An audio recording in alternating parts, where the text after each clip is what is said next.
হরে কৃষ্ণা, হরি বল। সকল সাধুগুরু বৈষ্ণবের চরণে আমার দণ্ডবত প্রণাম। জয় পতাকা স্বামী গুরু মহারাজের চরণে আমার প্রণাম। শ্রীল প্রভুপাদের চরণে আমার প্রণাম।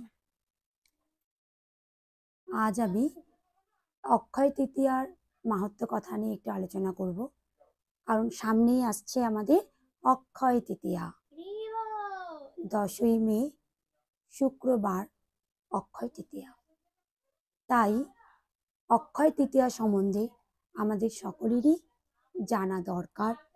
সেদিন আমাদের কি করা উচিত, কি করা উচিত নয়, এবং অক্ষয় তৃতীয়ার মাহাত্ম্যই বাকি, তাই সেগুলো আমাদের একটু জানা দরকার। আমরা তাই আজ একটু আগে অক্ষয় তৃতীয়ার মাহাত্ম্য কথা জানব। তো আমি বিশেষ বিশেষ কয়েকটি গুরুত্বপূর্ণ মাহাত্ম্য নিয়ে আলোচনা করব। অক্ষয় তৃতীয়াতে অনেক কাজই হয়েছিল, অনেক কিছুই হয়েছিল, কিন্তু আমি কয়েকটি বিশেষ মাহাত্ম্যের কথা বলব। সেখানে প্রথম মাহাত্ম্য হলো যে এই দিনে জন্ম নিয়েছিলেন বিষ্ণুর ষষ্ঠ অবতার ভগবান পরশুরাম। তাই অক্ষয় তৃতীয়াকে দেশের অনেক জায়গায় পরশুরাম জয়ন্তীও বলা হয়। তাহলে প্রথম হচ্ছে এই দিনে পরশুরামের আবির্ভাব হয়, এটা হচ্ছে 1 নাম্বার। দ্বিতীয়ত, এই দিনে মহর্ষি ব্যাসদেব মহাভারত লিপিবদ্ধ করেন। তাহলে আমরা সকলেই রামায়ণ মহাভারত সম্বন্ধে জানি। তো ব্যাসদেব মহাভারত লিপিবদ্ধ শুরু করেন, আর সেখানে লেখেন কি আমাদের, লেখেন কে? গণেশজি। তাহলে আমরা দেখছি অক্ষয় তৃতীয়াতে মহাভারত লিপিবদ্ধ করা হয়, মহাভারতের রচনা করা হয়। 2 নাম্বার। এবার হলো 3 নাম্বার। এই দিন কঠোর তপস্যার দ্বারা ভগীরথ গঙ্গাকে আনয়ন করেছিলেন, তাই গঙ্গার আর এক নাম ভাগীরথী। তাই আমরা দেখলাম 3 নাম্বার। তৃতীয় নাম্বার মাহাত্ম্য কি? যে এই দিন অক্ষয় তৃতীয়াতে গঙ্গার আবির্ভাব হয়েছিল। হরি বল। চতুর্থ নাম্বার হচ্ছে এই দিনে ধন অধিপতি কুবেরের, আমরা কুবেরের নাম সবাই জানি, তাই ধন অধিপতি কুবেরের তপস্যায় সন্তুষ্ট হয়ে মহাদেব তাকে অসীম ধন ঐশ্বর্য প্রদান করেছিলেন। তাই এই দিনে অনেকে বৈভব লক্ষ্মীর পূজা করেন। তাহলে এই দিন ধন কুবের মহাদেবের থেকে অনেক ঐশ্বর্য লাভ করেছিলেন তার তপস্যার দ্বারা। হরি বল। এবার 5 নাম্বার কি?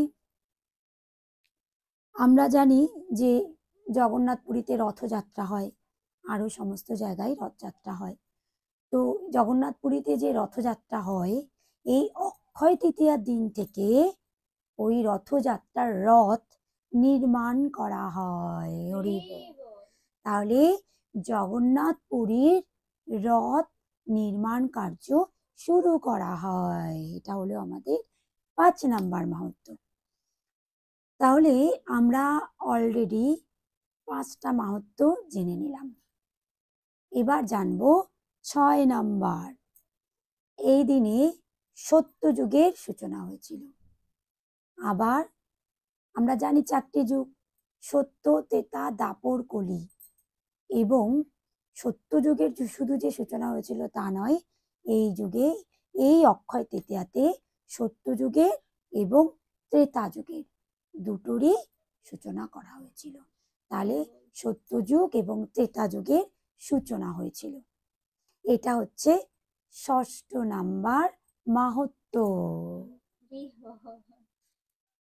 আপনারা সকলেই শুনছেন, তাই সবাই মিলে একবার বলুন হরি বল। কমেন্টে একটু লিখে দেবেন হরি বল। আপনারা যারা যারা ভিডিওটি দেখবেন শুনবেন তারা এই অক্ষয় তৃতীয়া মাহাত্ম্য কথা যারা শুনছেন একটু হরি বল লিখে দেবেন কমেন্টে, হরি বল। এইবার হচ্ছে 7 নাম্বার, ঠিক আছে। এই দিনে হস্তিনাপুরের রাজসভায় দ্রৌপদীর বস্ত্র হরণ করার চেষ্টা করা হয়েছিল। আমরা সকলেই জানি দ্রৌপদীর বস্ত্র হরণের কাহিনী, কিন্তু ভগবান শ্রীকৃষ্ণ অদৃশ্যভাবে সেখানে থেকে দ্রৌপদীকে বস্ত্র দান করেছিলেন। হরি বল। তাহলে এই দিনকে শ্রীকৃষ্ণ দ্রৌপদীকে বস্ত্র দান করেছিলেন। হরি বল। এইবার হচ্ছে আর একটা মাহাত্ম্য, সেটা হচ্ছে এই দিন হিমালয়ের কোলে 4 ধামের দরজা খোলা হয়। হরি বল। আর সেই দরজা খুলে দেখা যায় 6 মাস আগে যে প্রদীপটা জ্বালানো হয়েছিল সেই প্রদীপটা এখনো জ্বলছে এবং সেটা অক্ষয় তৃতীয়ার দিন দরজাটা খুলে প্রদীপটা দেখা যায়। তাহলে অক্ষয় তৃতীয়ার দিন 4 ধামের দরজা খোলা হয়। হরি বল। এবার হচ্ছে 9 নাম্বার। 9 নাম্বার কি বলছে, এই দিনে দেবী অন্নপূর্ণার আবির্ভাব হয়। তাহলে দেবী অন্নপূর্ণার আবির্ভাব হয়। আর এটা কি বলছে, এবং দেবী অন্নপূর্ণা আবির্ভূত হয়ে মহাদেব শিবকে কি করেছেন, মহাদেবকে অন্ন ভিক্ষা দান করেছিলেন। তাহলে অন্নপূর্ণার আবির্ভাব হয়। 10 নাম্বার বলছে, এই দিন শ্রীকৃষ্ণের সঙ্গে সুদামার সাক্ষাৎ হয়। হরি বল। তাহলে আমরা জানি শ্রীকৃষ্ণের বাল্যবন্ধু ছিলেন সুদামা। তো সেই দিন দেখা হয়েছিল কৃষ্ণের সাথে এবং সুদামাকে ভগবান শ্রীকৃষ্ণ অনেক কিছু দান করেছিলেন। তো সেটাই ছিল অক্ষয় তৃতীয়ার দিন। তাহলে অক্ষয় তৃতীয়ার দিন কৃষ্ণের সাথে সুদামার সাক্ষাৎ হয়। হরি বল। 11 নাম্বার কি বলছে, মহাভারতের বর্ণনা অনুসারে পঞ্চপাণ্ডবগণ বনবাসে থাকাকালীন সময়ে অক্ষয় তৃতীয়াতে কি করা হয়েছিল, সূর্যদেব দ্রৌপদীকে অক্ষয় পাত্র দান করেছিলেন। এই অক্ষয় পাত্র কি, এই অক্ষয় পাত্র হচ্ছে যতক্ষণ না দ্রৌপদী আহার করবেন ততক্ষণ 1000, 2000, 5000 লোককে খাওয়ানো যাবে। কিন্তু যখন দ্রৌপদী ওই অক্ষয় পাত্র থেকে আহার করে নেবেন তারপরে কিন্তু আর কাউকে খাওয়ানো যাবে না। তাহলে সূর্যদেব দ্রৌপদীকে অক্ষয় পাত্র দান করেছিলেন এই অক্ষয় তৃতীয়ার দিন। হরি বল। দেখছেন এই অক্ষয় তৃতীয়ার মাহাত্ম্য কত কত কত কত কত সুন্দর সুন্দর মাহাত্ম্য রয়েছে, এবং এই সুন্দর মাহাত্ম্যগুলো আমরা শুনছি। সেই দিন আমাদেরকে কিন্তু অবহেলা করে কাটানো যাবে না। তাই এই মাহাত্ম্যগুলো শুনে আমাদের নিজের জীবনে কাজে লাগাতে হবে। তাই আমরা দেখতে পাচ্ছি যত ভালো ভালো শুভ কাজ এই অক্ষয় তৃতীয়াতেই করা হয়েছিল। তাহলে অক্ষয় তৃতীয়াটা আমাদের কাছে অনেক অনেক অনেক বড় মাহাত্ম্য আছে। এই অক্ষয় তৃতীয়ার দিন আমাদেরকে অনেক ভালো কাজ শুভ কাজ করতে হবে। তো সেই জন্য আমরা অনেকগুলোই মাহাত্ম্য কথা শুনেছি, প্রায় 11টার মতন। আর 3-4টে শুনবো। অনেক অনেক মাহাত্ম্য কথা আছে, কিন্তু আমি বিশেষ বিশেষ মাহাত্ম্যের মধ্যে 15টি মাহাত্ম্য বলবো। তার মধ্যে অলরেডি আমি 11টি মাহাত্ম্য কথা বলে দিয়েছি। হরি বল। আর 4টে মাহাত্ম্য কথা শুনতে রাজি তো? তাহলে সকলে আর একবার বলুন, হরি বল। কমেন্টে আবারও লিখবেন, হরি বল, হরি বল। এবার বলছে 12 নাম্বার, এটা আরো বিশেষ বিশেষ বিশেষ মাহাত্ম্য। কেন বলুন তো? এই দিন থেকে চন্দন যাত্রা শুরু হয়, চন্দন যাত্রা, এবং সেটা 21 দিন ধরে থাকে। আর 21 দিন ভগবানের চরণে, কপালে, ভগবানের সর্বাঙ্গে চন্দন লেপন করা হয়। এই দিন সূর্যের তাপমাত্রা অনেক বেশি থাকে। এই বৈশাখ মাস, এমনিতেও বৈশাখ মাস মানে গরম, আর বৈশাখ মাসেরও অনেক মাহাত্ম্য। আর এই সময়ে আমাদের চন্দন যাত্রার কথা বলা হচ্ছে, অক্ষয় তৃতীয়ার কথা বলা হচ্ছে। তাই আমরা অক্ষয় তৃতীয়াতে যদি এগুলো পালন করি, তাহলে আমরা অনেক অনেক অনেক বেশি ফল লাভ করতে পারি। তাই এইটা আরো বিশেষ মাহাত্ম্য। যেহেতু 21 দিন চন্দন যাত্রা থাকবে, তাই অক্ষয় তৃতীয়ার দিন থেকে এই চন্দন যাত্রা শুরু হয়। তাহলে অক্ষয় তৃতীয়ার দিন থেকে চন্দন যাত্রার শুরু হয়। হরি বল। আবার হচ্ছে, আমরা জানি যজ্ঞ করার জন্য আমাদের জব লাগে, আরো অন্যান্য অনেক কিছু যজ্ঞে লাগে। তাই এই অক্ষয় তৃতীয়ার দিনে জবের সৃষ্টি হয়েছিল, যেটা আমাদের যজ্ঞে অবশ্যই লাগে। তাই এই দিন জব দান করা উচিত। কোনো ব্রাহ্মণকে, কোনো বৈষ্ণবকে বা মন্দিরে আমাদের এদিন জব দান করা উচিত। তাই আমরা জানছি কি অক্ষয় তৃতীয়াতে জবের সৃষ্টি হয়েছিল। হরি বল। এইবার হচ্ছে 14 নাম্বার, সেটা হচ্ছে এই দিনে সৃষ্টিকর্তা ব্রহ্মা তার সৃষ্টি কার্যের সূচনা করেছিলেন। হরি বল। আমরা সকলেই জানি যে ভগবান শ্রীকৃষ্ণ ব্রহ্মাকে এই পৃথিবীটা সৃষ্টি করার দায়িত্ব দিয়েছিলেন।